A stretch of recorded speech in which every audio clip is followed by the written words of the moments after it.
नमस्कार साथियों। आज हम मौजूदा राजनीतिक परिस्थितियों के बारे में चर्चा करने जा रहे हैं और ऐसी परिस्थितियों में हमारा विकल्प क्या है। आप सब लोग जानते हैं कि पूरी दुनिया में एक बहुत बड़ी महामारी है। ऐसी महामारी 100 साल पहले एक बड़ी महामारी हुई थी, उसके बाद ये सबसे बड़ा है। 1918 में पूरी दुनिया में इन्फ्लुएंजा का महामारी फैल गया था और अनुमान है कि उसमें 5 से 10 करोड़ लोगों की मौतें हुई। उस समय वैज्ञानिक तौर पर विज्ञान का इतना एडवांस नहीं हुआ था कि ये समझने के लिए कि वो वायरस के कारण इन्फ्लुएंजा महामारी हुई है। अभी वायरस का जो है समझदारी विज्ञान ने हमें दिया है और अभी जो महामारी है कोविड महामारी, वो एक वायरस के कारण पूरी दुनिया में अभी संक्रमित है। इस महामारी का अभी कोई अंत हम देख नहीं सकते हैं। आज के आंकड़े हैं कि दुनिया में 1,12,00,000 से ज्यादा लोग प्रभावित हुए हैं और हमारे देश में भी 6,73,000 लोग अभी तक कोविड से प्रभावित हुए हैं। और WHO ने, वर्ल्ड हेल्थ ऑर्गेनाइजेशन ने कहा है कि अभी भी गति तेज है। इसका मतलब ये संक्रमण और फैलाव और बहुत से समय तक, बहुत महीनों तक चलने वाला है। लेकिन इस महामारी ने पूरे विश्व में जो आज की जो सामाजिक, आर्थिक, राजनीतिक हालात है और उसमें हर समाज में जो अंतर्विरोध है, उसको बहुत खुले रूप से प्रकट किया है। इसका मतलब ये नहीं है कि महामारी के कारण ये अंतर्विरोध है। महामारी के पहले से समाज में जो बंटवारा है, अंतर्विरोध है, असमानताएं हैं, ये सब महामारी के दौर में और साफ रूप से सामने आया है। और इसी दौर में जिस तरह पूंजीवादी देशों ने इस महामारी को सामना किया है और जिस तरह समाजवादी देशों ने इसका मुकाबला किया है, इसके बीच में क्या फर्क है, ये भी आम लोगों के सामने आया है। आज महामारी का सबसे बड़ा असर कहां है? अमेरिका में, जहां 22 लाख लोग अभी तक प्रभावित है और वहां इस महामारी की गति और भी तेज होने जा रहा है। अमेरिका तो दुनिया का सबसे शक्तिशाली पूंजीवादी देश है। वहां कोई साधन की कमी नहीं है। वहां स्वास्थ्य के क्षेत्र में काफी पैसा खर्च होता है, लेकिन अमेरिका में पूरी तरह स्वास्थ्य का जो क्षेत्र है, हेल्थ सेक्टर है, वो पूरी तरह कॉर्पोरेट्स के हाथ में है। पूरी तरह निजीकरण किया गया है। पब्लिक हेल्थ सिस्टम नाम के वास्ते है। इसीलिए हम देख रहे हैं कि सबसे ज्यादा जो लोग प्रभावित है वो वहां के गरीब है, वहां के अफ्रो अमेरिकन है, काले लोग हैं, एशिया है, लैटिन अमेरिका के लोग हैं, जो सबसे निचले स्तर पर समाज में काम करते हैं, उन पर सबसे ज्यादा ये मार हुआ है। लेकिन अमेरिका पूरी तरह फेल रहा है ये कोविड महामारी को सामना करने में। और यही हालत हमने देखा दूसरे यूरोप के देशों में भी, इटली में, ब्रिटेन में, फ्रांस वगैरह में, स्पेन में। दूसरी ओर आप देख सकते हैं कि वियतनाम जैसा देश, जो एक समाजवादी देश है, वो चीन के बगल में है, सटे हुए है, जहां से ये वायरस की शुरुआत हुई। वहां आपको आश्चर्य होगा कि वियतनाम में एक भी मौत नहीं हुई है इस कोविड महामारी के कारण, क्योंकि वहां का जो पब्लिक हेल्थ सिस्टम है, सार्वजनिक वितरण स्वास्थ्य प्रणाली है, वो बहुत मजबूत है। वहां जनता के सहयोग के साथ इस महामारी को अलग थलग करके कम से कम वहां केसेस है। वही हम देखते हैं क्यूबा में, बहुत छोटा सा देश है, 1 करोड़ की आबादी है, और क्यूबा ने अपने ही देश में काबू नहीं किया है इस बीमारी को, अपने डॉक्टर्स और नर्सेस को 20 और देशों में भेजा है उनको मदद करने के लिए।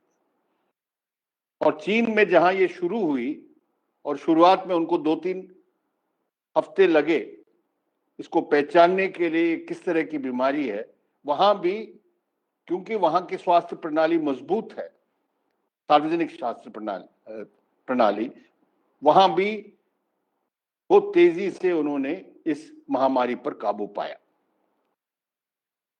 तो 3-4 महीने के दौरान जब बहुत बड़ा संकट था देश दुनिया में, पब्लिक हेल्थ इमरजेंसी था, उसमें ये दो व्यवस्थाओं के बीच में क्या फर्क है?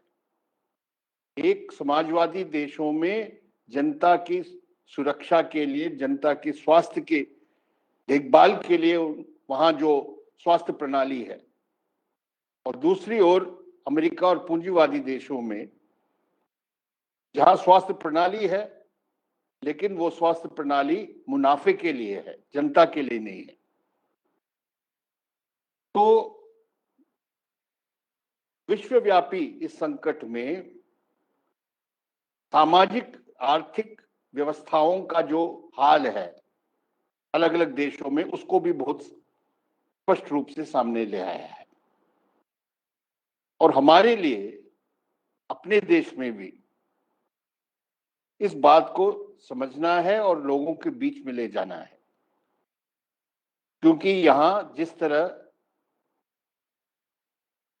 मोदी सरकार ने महामारी को रोकने के लिए या महामारी को सामना करने के लिए कदम उठाए हैं, वो दिखाता है कि ये आम जनता के हित में नहीं किया गया है। दूसरी ओर इस महामारी के अवसर को इस्तेमाल करते हुए ऐसी नीतियां लागू किए हैं जो हमारे देश के बड़े पूंजीपति है, बड़े संपन्न लोग हैं, उनको फायदा पहुंचाने के लिए नीतियां बनाई गई है। और आम जनता के लिए जो कुछ किया जाना चाहिए था, जो बुनियादी काम करना था, चिकित्सा का, स्वास्थ्य का, दवाई का, अस्पतालों में ठीक तरह का इंतजाम, PPE kits, testing, ventilators ICU में, इस सब में पूरी तरह ये सरकार फेल हो चुकी है। सिर्फ एक राज्य है जो अपवाद है, वो है केरल। और केरल में इसलिए नहीं क्योंकि वहां एक वामपंथी सरकार है, केरल में इसलिए ये महामारी को पूरी तरह वहां लड़ रहे हैं सक्षम रूप से। इसका कारण ये है कि वहां अभी ने दशकों से बार बार जब वामपंथी सरकारें आई है, 1957 के कम्युनिस्ट सरकार से लेके पब्लिक हेल्थ, सार्वजनिक स्वास्थ्य प्रणाली को का निर्माण और उसको मजबूत करने का काम किया गया है। और इसीलिए आज हम देखते हैं कि ऊपर से नीचे तक, पंचायत लेवल तक वहां की स्वास्थ्य जो सुविधाएं हैं, प्रणाली है, वो इस बीमारी जो पहले पहुंचा था केरल में, पहला केस हुआ था केरल में, वहां आज भी 4 महीने बाद अभी तक 24-25 मौतें हुई है। लेकिन ये लड़ाई चलेगा आगे। तो हमारे लिए आज देश में क्या परिस्थितियां हैं? इस महामारी के पहले, 1 साल पहले जब मोदी सरकार दोबारा सत्ता में आई, चुनाव जीत के, उसके तुरंत बाद हमने देखा कि 4 पहलू है इस सरकार के और अभी के जो भाजपा आरएसएस के राज में। वो 4 पहलू क्या है? पहला है कि ये सरकार नव उदारवादी नीतियों को लागू करने के लिए और अग्रसर है, जिसका बोझ, जिसका विपरीत असर जनता पर पड़ेगी, जो मेहनतकश जनता है खास तौर पर। दूसरा पहलू है कि भाजपा और आरएसएस की जो हिंदुत्व का एजेंडा है, उसको लागू करने के लिए और मजबूती से वो आगे बढ़ेगी। तीसरा है हिंदुत्व और ये नव उदारवादी नीतियों को लागू करने के लिए ये जनवादी तरीके से वो कर नहीं पाएंगे, उसके लिए उनको एकाधिकार, तानाशाही तरीके अपनाना पड़ेगा।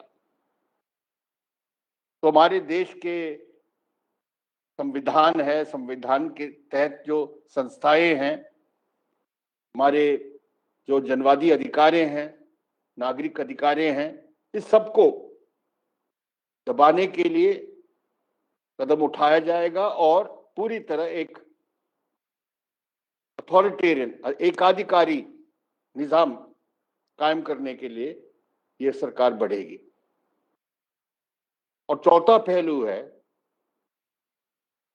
कि हमारे देश के शासक वर्ग, जिसका प्रमुख अभी प्रतिनिधि करने वाले भाजपा है, वो अमेरिका के साथ रणनीतिक तौर पर अपने समझौता और संधि करके पूरी तरह अमेरिका की जो विश्व पैमाने की रणनीति है उसके अधीन काम करने के लिए भी आगे बढ़ेंगे।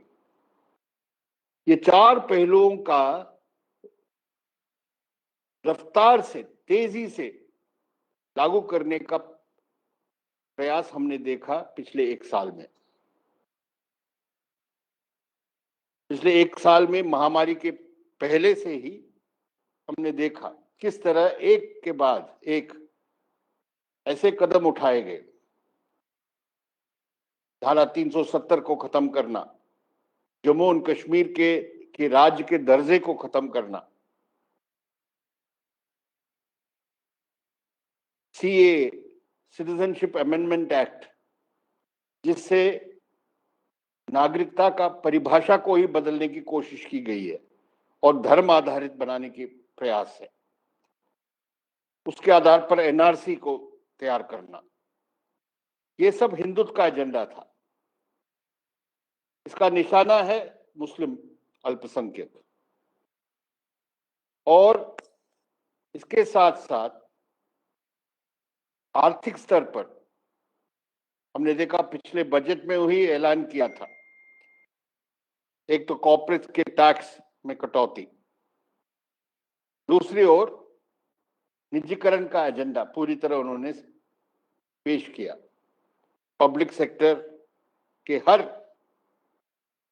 क्षेत्र में, रेलवे से लेके रक्षा में, जो डिफेंस में प्रोडक्शन है, उत्पादन है, इन सब में निजीकरण ले आना। तो ये जो सरकार के चरित्र है वो हिंदुत्व और कॉर्पोरेट्स के मेल का है, उनका एक गठबंधन है, और ये गठबंधन साम्राज्यवाद के साथ भी सांठगांठ में है। और हमला कितना हुआ, इसी एक साल के बीच में हमने देखा डेमोक्रेसी को दबाने के लिए, मीडिया को दबाने के लिए, विपक्ष को कुचलने के लिए यूएपीए कानून, देशद्रोही जो धारा है आईपीसी में, सेडिशन, उसका इस्तेमाल, और सांप्रदायिक ध्रुवीकरण, यही उनके जो एजेंडा है, मोदी के सेकंड टर्म का एजेंडा वो लागू कर रहे थे। और इसी पृष्ठभूमि में ये फरवरी के अंत तक हमारे देश में महामारी का भी फैलाव शुरू हुआ। तो महामारी और लॉकडाउन जो हुआ उसका 3-3.5 महीने का अनुभव क्या है? ये भाजपा आरएसएस के घोर प्रतिक्रियावादी, घोर जन विरोधी जो चेहरा है वो सामने आया है। 4 घंटे का नोटिस दे के पूरे देश में लॉकडाउन लागू कर दिया, और उसका परिणाम ये रहा कि हमारे देश में तमाम आर्थिक जो गतिविधियां है वो ठप हो गया। का परिणाम ये था कि करोड़ों लोग बेरोजगार हो गए। लोग प्रवासी मजदूर की बात करते हैं, वो प्रवासी मजदूर ही नहीं है, ज्यादातर हमारे देश के मजदूर वर्ग है, वर्किंग क्लास है, वो अलग अलग जगहों में काम कर रहे हैं। उन सब के आजीविका खत्म हो गया, और करोड़ों लोग जो अपने छोटे छोटे कारोबार और सेल्फ एम्प्लॉयमेंट करते हैं उनका भी आजीविका खत्म हो गया। तो सरकार की उन्होंने कहा एक पैकेज, और लेकिन जिस तरह पैकेज दिया गया है पर हम ज्यादा डिटेल में नहीं बोलना चाहते हैं, लेकिन उसका सार क्या है? लाखों करोड़ों रुपया हमारे देश के बड़े जो वित्तीय संस्थाएं हैं, बैंक है, कॉर्पोरेट्स है, उनके लिए ऋण के रूप में दिया जाएगा, उनको मदद करने के लिए। दूसरी ओर जो करोड़ों लोग बेरोजगार हो चुके हैं, उनको कमाने का या जीने का कोई रास्ता नहीं है, उनके लिए न्यूनतम पैसा देने के लिए ये सरकार तैयार नहीं हुई। जो कैश ट्रांसफर की मांग थी कि हर परिवार को नकद पैसा दिया जाए, वो नहीं दिया। ये कहा गया कि कृषि क्षेत्र में भी बहुत से लोग हैं, खेतर मजदूर है, गांव के गरीब है, छोटे किसान है, वो बर्बाद हो रहे हैं, उनके लिए कोई सहायता दिया जाए, वो नहीं दिया गया। उल्टा उन्होंने क्या किया है पैकेज के माध्यम से? एक तो जैसे मैंने कहा, जो पहले से उनका फैसला था निजीकरण करने का पब्लिक सेक्टर का, वो निजीकरण का एजेंडा को और सख्ती से लागू करने के लिए ऐलान किया। कोयले का खदानों को बेचना, नीलाम करना, अभी वो 500 कोयले खदानों का ब्लॉक्स बेचने का ऐलान हो चुका है। रेलवे में प्राइवेट गाड़ियों को चलाना, रेलगाड़ियों को चलाने के लिए अनुमति, ये सब जो है एक करके एक वो इसी लॉकडाउन के समय जब पार्लियामेंट चल नहीं रहा है, जब साधारण तौर के राजनीतिक गतिविधियां नहीं है, उस समय ऊपर से ये सब फैसला लेके वो थोप रहे हैं। और क्या अभी पेट्रोल और डीजल का दाम हर रोज बढ़ाते हैं। अभी मेरे ख्याल में 25-26 दिन हो गया, हर रोज 40-50 पैसे पेट्रोल और डीजल का दाम बढ़ाते हैं पर लीटर। जब अंतरराष्ट्रीय पैमाने पर तेल का दाम में कटौती हुई है, गिरावट आई है, तो सरकार ने टैक्स बढ़ा दिया पेट्रोल और डीजल पर 10 रुपया और 13 रुपया पर लीटर, और उसको अभी वसूल करने के लिए तेल कंपनियां दाम बढ़ा रहे हैं। इसका असर किस पर पड़ेगा? इसका असर अमीरों पर नहीं पड़ेगा, आम लोगों पर पड़ेगा, क्योंकि ट्रांसपोर्ट का खर्चा बढ़ेगा, यातायात का खर्चा बढ़ेगा। इसका मतलब जो माल रेल और रोड से जाती है वो उसका का दाम बढ़ेगा। तो महामारी और लॉकडाउन के इस असाधारण जो परिस्थितियां है उसको इस्तेमाल करके सरकार एक से लेके एक जन विरोधी नीति को थोप रही है। तो कोशिश उनकी ये है कि ये सबसे अच्छा मौका है हमें, जब राजनीतिक पार्टियां और जन आंदोलन और संघर्ष के लिए सीमाएं हैं, बाधाएं हैं, ऐसे समय पर ये सब लागू करो। हमारी मांग क्या रही थी?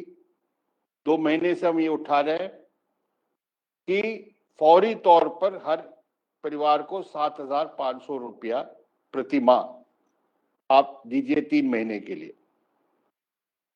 हर परिवार को, हर व्यक्ति को 5-10 किलो अनाज मुफ्त में दिया जाए 6 महीने के लिए।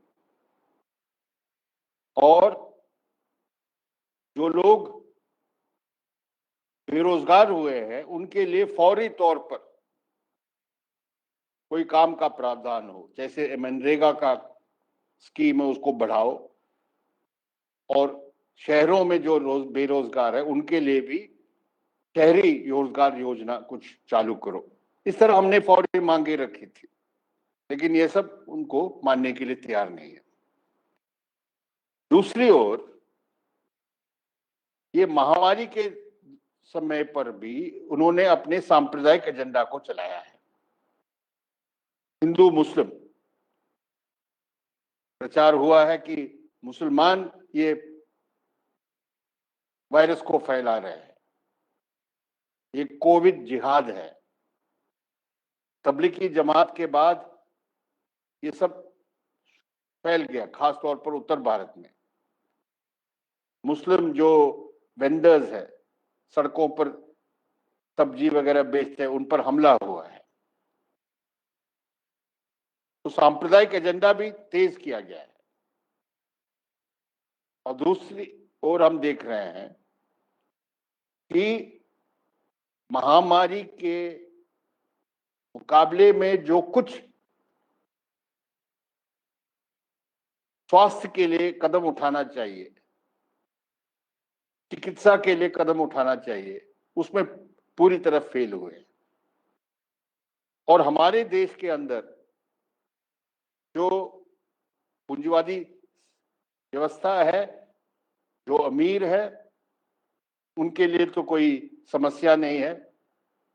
प्राइवेट हॉस्पिटल है, जहां आईसीयू में रहोगे तो हर रोज 1 लाख रुपया खर्च करने का अगर आपके पास है पैसा तो कोई प्रॉब्लम नहीं है।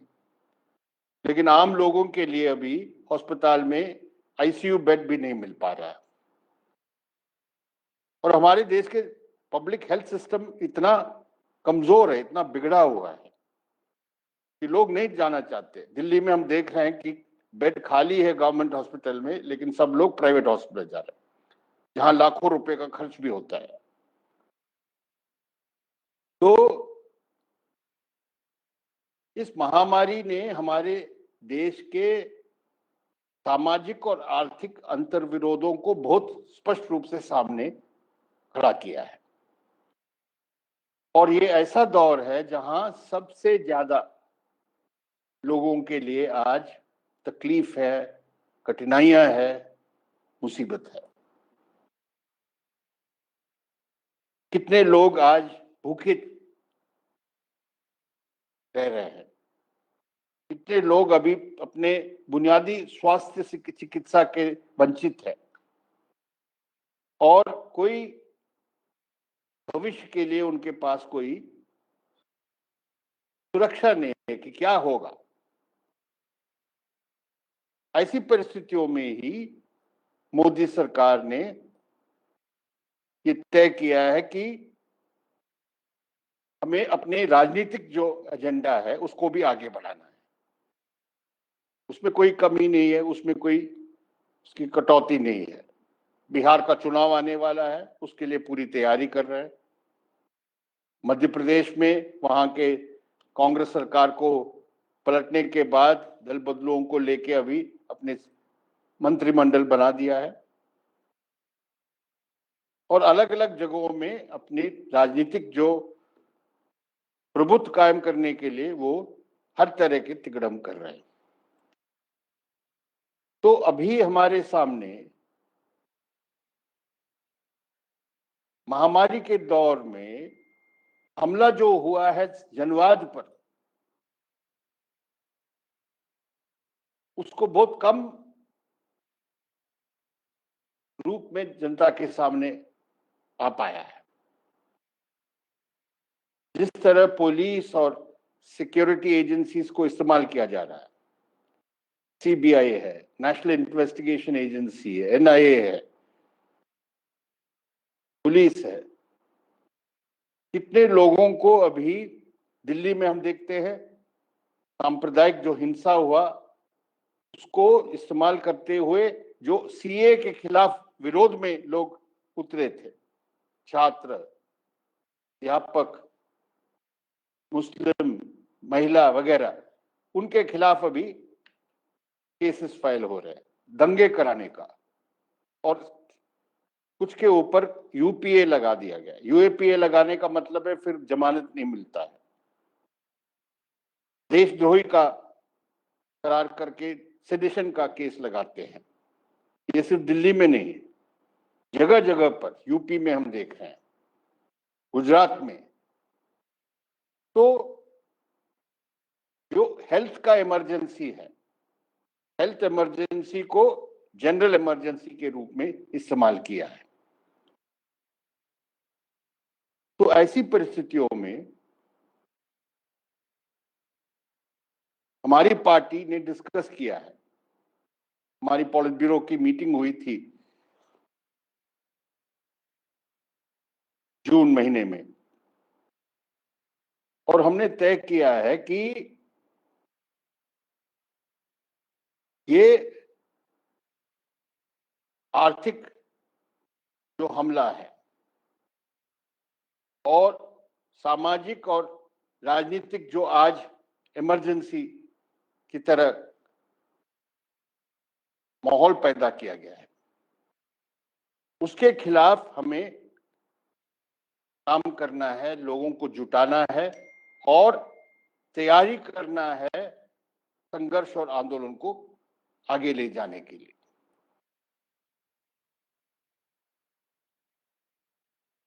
ये इसके लिए कैसे हम आगे बढ़े? अभी तो फौरी तौर पर लोगों की जो इमीडिएट डिमांड्स है, फौरी मांगे हैं, खाने का है, स्वास्थ्य का है, चिकित्सा का सवाल है, घर का सवाल है, रहने का सवाल है, रोजगार का सवाल है। ये सब जो है फौरी तौर पर जो इश्यूज है उसको हमें उठाना पड़ेगा। हमारे जन संगठन इन सब सवालों पर निचले स्तर पर, स्थानीय स्तर पर ये इश्यूज को उठा के लोगों के साथ संपर्क बना के फिर हमें धीरे धीरे उनको इकट्ठा करके, लामबंद करके आंदोलन और संघर्ष के लिए तैयारी करना पड़ेगा। इसको करते समय ये ध्यान रखना है कि हम नहीं चाहते कि कोविड के पहले जो परिस्थिति है उस पर ही जाए वापस, उसे कोई सुधार नहीं होने वाला है। जैसे पब्लिक हेल्थ का मामला है,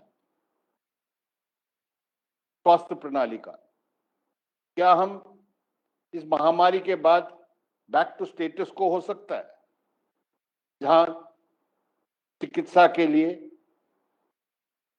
स्वास्थ्य की सुविधाएं नहीं है, केंद्र सरकार, राज्य सरकारें इसके लिए कोई जिम्मेदारी नहीं लेती है। हमारा देश भारत पब्लिक जो एक्सपेंडिचर है, सार्वजनिक खर्चा है स्वास्थ्य पर, गवर्नमेंट का खर्चा जो है वो दुनिया के देशों में सबसे कम है। 1.15% ऑफ जीडीपी, वो है फिगर। अफ्रीका के सबसे गरीब पिछड़े हुए देशों में भी इससे ज्यादा खर्च करते हैं वहां की सरकारें स्वास्थ्य पर। तो हमारे लिए ये एक मुख्य सबक क्या रहा है कि हमारे लिए पब्लिक हेल्थ सिस्टम की जरूरत है। जनता के लिए एक ये बुनियादी अधिकार है, स्वास्थ्य का अधिकार। Health is a basic right for people. इसके लिए अभी से हमें संघर्ष करना पड़ेगा। जहां भी किसी गांव में जहां प्राइमरी हेल्थ सेंटर हो या सब सेंटर हो, वहां को क्या कोई सुविधाएं हैं, दवाई है, डॉक्टर है, कोई इक्विपमेंट है, उसके लिए हमें लड़ना पड़ेगा।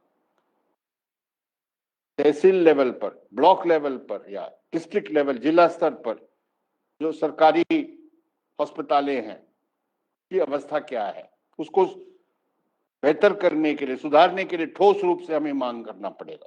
लोगों को लामबंद करना पड़ेगा। लोग अभी आएंगे क्योंकि उनको अपने अनुभव से पता लग गया है कि ये पब्लिक हेल्थ सिस्टम की जरूरत है। तो एक एक सवाल को लेके जो फौरी मांगे हैं, उन फौरी मांगों को लेके हमें पहले लड़ना पड़ेगा। राशन वितरण प्रणाली, मनरेगा जो नरेगा कहते हैं, ये अलग अलग सवालों पर है। महामारी खत्म नहीं हुआ है, लेकिन हम जानते हैं कि 3 महीने बाद, 4 महीने बाद भी लाखों लाखों लोग, और उसमें बहुत महिला भी है, जिनका रोजगार नष्ट हो गया है। उनको कैसे हम संगठित करें? जो जिन राज्यों में प्रवासी मजदूर वापस गए हैं, उनको वहां किस तरह हम उनके साथ संपर्क करके उनको संगठित करें, ताकि जब अगर वापस जाएंगे दूसरे जगहों में, प्रदेशों में, उनको वहां भी हम संगठित कर सकते हैं। तो ये से बहुत से ऐसे सवाल है इस महामारी के कारण और लॉकडाउन के कारण, जिसको फौरी तौर पर हमारी मांगों के रूप में उठाना चाहिए। लेकिन ये काफी नहीं है। ये उठाएंगे जरूर, कुछ राहत के लिए हम लड़ेंगे, लेकिन सिर्फ रोजमर्रा फौरी मांगों की लड़ाई से ही हम आज जो हमारी देश की हालात है, व्यवस्था है, उसको बदल नहीं सकेंगे। ये मोदी सरकार क्या करने वाली है हम अच्छी तरह जानते हैं, और ये सिर्फ भारत में नहीं है, बाकी पूंजीवादी देशों में महामारी और लॉकडाउन के समय जो नीतियां उन्होंने थोपा है, जनवाद पर हमला किया है और तानाशाही निजाम कायम किया है, उसको लागू रखेंगे, उसको बरकरार रखने के लिए उनका इरादा है। वो होगा तो फिर हम और पीछे हटेंगे। तो आर्थिक मांगे, रोजगार की मांगे, आजीविका की मांगे, राशन वितरण प्रणाली के मांग, स्वास्थ्य की मांग और फौरी तौर पर जो जनवाद पर हमला हुआ है, जनवादी अधिकारों पर हमला हुआ है, लोगों को जेल में डाला गया है, यूएपीए इस्तेमाल किया, ये सब फौरी मांगों को हम उठाएंगे। लेकिन उसके साथ साथ ये बहुत जरूरी है कि हम वैकल्पिक नीतियों को भी इसे लिंक करके जनता के सामने पेश कर उसके लोगों को मोबिलाइज करें, लामबंद करें। क्योंकि अगर सिर्फ ये फौरी मांगों तक हम सीमित रहेंगे तो हमारे और दूसरी बुर्जुआ पार्टीज के बीच में कोई फर्क नहीं होगा। पेट्रोल और डीजल का दाम के खिलाफ हम लड़ते हैं, वो तो सब पार्टियां लड़ते हैं। कांग्रेस पार्टी भी अभी एक दिन के लिए प्रोटेस्ट किया था, लेकिन यही कांग्रेस पार्टी जब सरकार में थी, यूपीए 2 ने जो पेट्रोल और डीजल के प्राइसिंग पर नियंत्रण था, प्रशासनिक नियंत्रण था, उसको हटा दिया और कहा मार्केट के आधार पर होगा, रोज तय किया जाएगा। अभी वो कह रहे हैं ये नहीं होना चाहिए। तो बुनियादी नीति क्या है, उसको बदलना है। पेट्रोल और डीजल के जो प्राइसिंग का पॉलिसी है वो सरकार के हाथ में होना चाहिए, ये बाजार पर नहीं तय किया जा सकता। तो ये मांग नहीं उठाएंगे हम कि ये प्राइसिंग पॉलिसी बदलो, आप उस पर जो टैक्स लगा रहे हैं, इतने भारी टैक्स, उसको खत्म करो, ये नहीं मांग करेंगे तो कोई फर्क नहीं आने वाला है। किसानों के खेती के अभी सवाल पर बहुत बड़ा सवाल आया है, महामारी में इसको इस्तेमाल करके, कि व्यापार को पूरी तरह बेलगाम कर दिया, डीरेगुलेट कर दिया। बड़े व्यापारी कहीं से भी अनाज और खेती के उत्पादन खरीद के कहीं और जाके बेच सकते हैं या उसको स्टॉक में रख सकते हैं। जो वसूली होता है प्रोक्योरमेंट, उसको अफेक्ट करेगा। अभी विदेशी कंपनियां कृषि में मार्केटिंग में आने वाले हैं, अभी है वो, उसको अभी और रियायत या सहूलियत दी गई है। तो ये बड़े व्यापारियों और मल्टीनेशनल कंपनी इसलिए के फायदा होगा, किसानों के लिए नहीं। तो इसके खिलाफ पॉलिसी है ये उनका, उस पॉलिसी के खिलाफ लड़ना पड़ेगा। हम मांग कर रहे हैं एमएसपी बढ़ाओ, 50% उत्पादन के ऊपर दाम दो, और दूसरी ओर पूरी तरह एग्रीकल्चरल मार्केटिंग जो है वो प्राइवेट सेक्टर और कॉर्पोरेट्स और मल्टीनेशनल के हाथ में जा रहे हैं। तो ये कैसे हो सकता है? तो वैकल्पिक नीतियों का जो संघर्ष है हमारा, प्राइवेटाइजेशन के खिलाफ, हमारे इकोनॉमी में जो की सेक्टर्स है, निर्णायक क्षेत्र है, उसमें पब्लिक सेक्टर का डोमिनेंस होना चाहिए, प्रभुत्व होना चाहिए। उनका कहना है नहीं, हम एक पब्लिक सेक्टर कंपनी को रखेंगे, बाकी सबको प्राइवेटाइज करेंगे हर क्षेत्र में। पॉलिसीज जो है, वैकल्पिक पॉलिसीज, इसको हमें पेश करना है। वो सिर्फ लेफ्ट पार्टियां आज पेश कर सकते हैं, और उसके साथ साथ हम दूसरों डेमोक्रेटिक फोर्सेस को भी लामबंद करने की कोशिश करेंगे, जिससे एक लेफ्ट एंड डेमोक्रेटिक ऑल्टरनेटिव आए, एक वामपंथी जनवादी विकल्प सामने आए। ये हमने पार्टी कांग्रेस में निर्णय लिया था।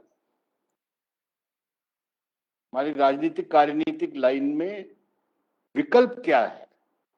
विकल्प नहीं, ये नहीं है कि भाजपा को हटा के कोई ऐसे पार्टी या सरकार आए जिस वो वही नीतियों को लागू करे।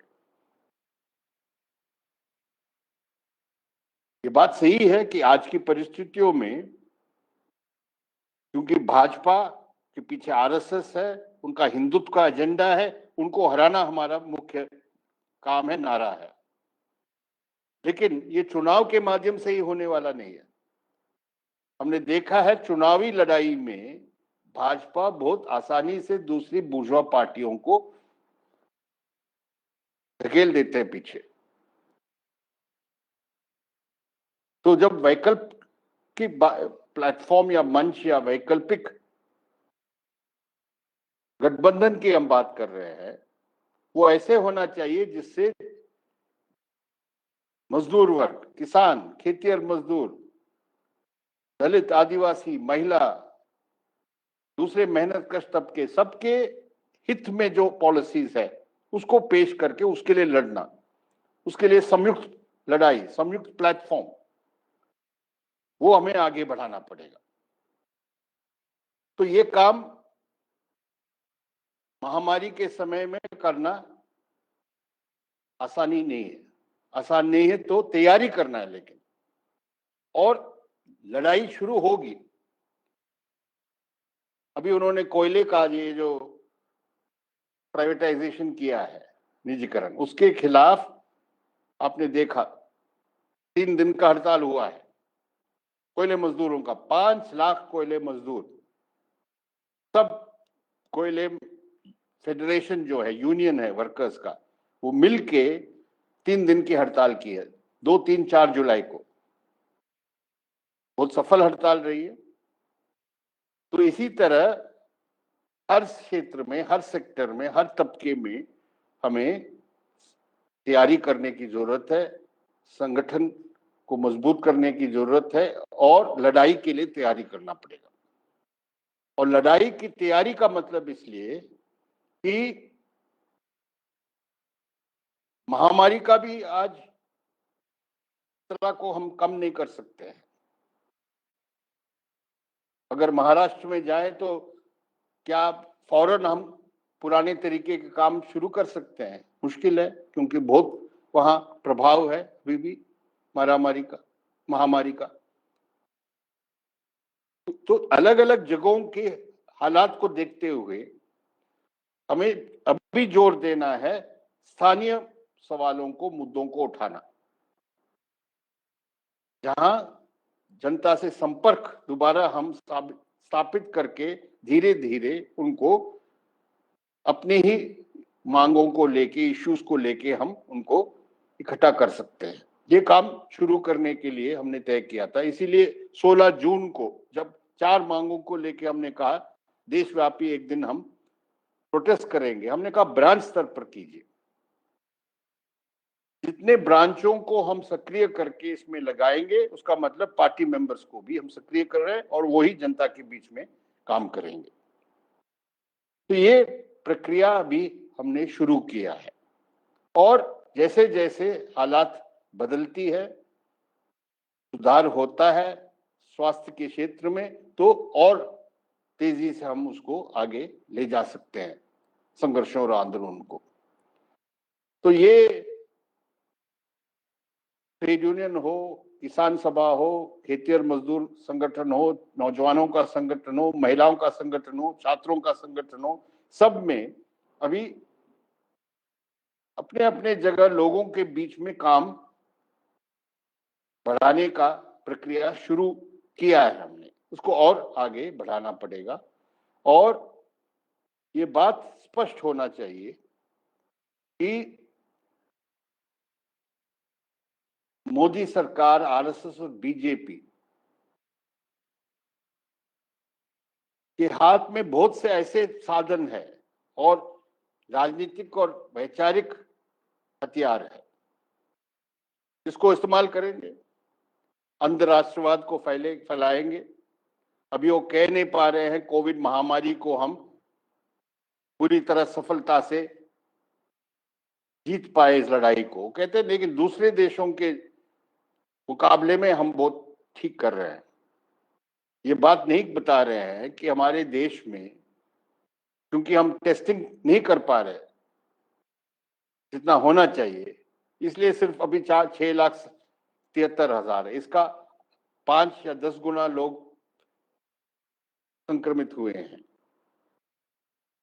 लेकिन परिस्थितियां ऐसे आई है, अभी चीन के साथ सीमा पर झगड़ा हुआ है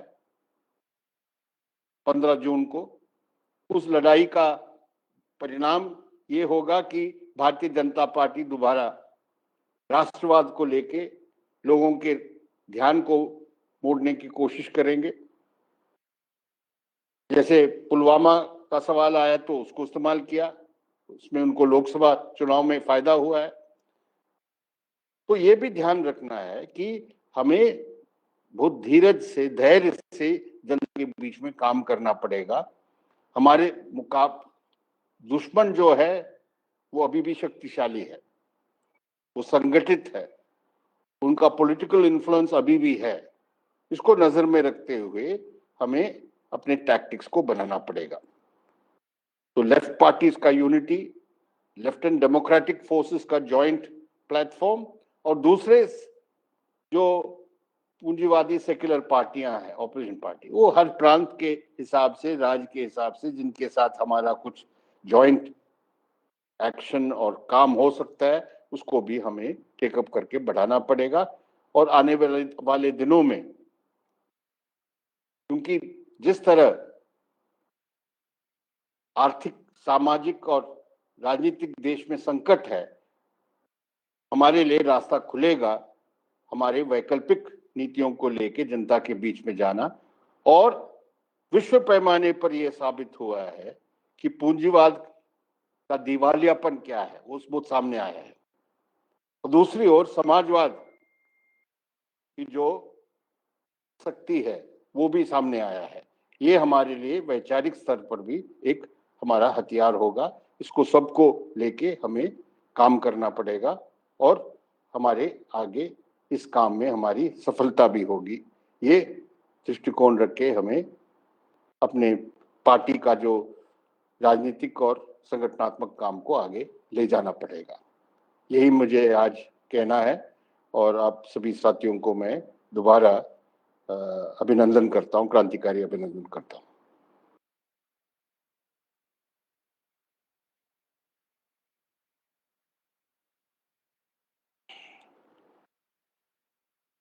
You are currently the only person in this conference.